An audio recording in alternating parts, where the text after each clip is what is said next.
from classic Disney movies like The Lion King to quasi-realistic novels like Watership Down and Wild Animals I Have Known. Our fascination with the possibility that animals might speak is partly because of them. We want to understand what is going through their minds, but also partly because of us. Do we have a deep need to believe that animals are not just mindless robots, but reflect our own existence in a simpler, perhaps more appealing life? Or maybe animals do have something to say, something that we don't yet understand. Many people believe so, but how do we find the tools to check whether this is the case?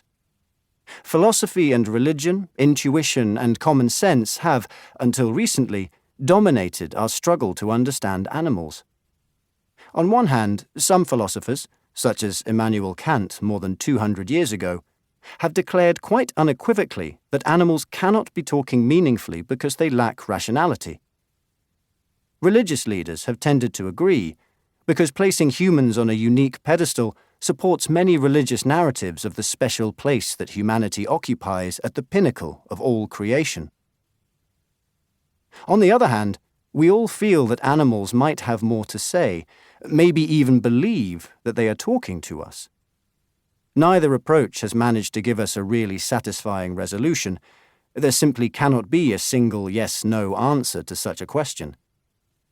Animal life is too complex, too varied, and there are so many complications and such diversity that generalizations rarely provide a complete picture. The robin in a tree leads a simpler life than the chimpanzee in the jungle. Why should their communication be similar? The dolphin under the sea occupies an environment we struggle even to conceive of. Simplistic comparisons with more familiar animals are unlikely to bring us much understanding. We need a more rigorous approach. If we don't want to be blinded by our own desire to believe that animals are talking to us, or by our assumption that we are inherently superior to other animals, then we must seek the objective truth. Maybe animals talk. Maybe they don't. We need to investigate. Unfortunately, all our scientific advances haven't brought us very far, at least not until quite recently. By and large, scientists have been unwilling to address such questions as, what do animal noises mean? Following the lead of Renaissance philosopher René Descartes almost 400 years ago, science preferred to consider animals as lacking any internal mental experience, without cognitive states or cognitive needs. And so, I suppose the logic would go, with nothing in their minds, they have nothing to talk about. Descartes, in fact, described non-human animals as automata, i.e., robots.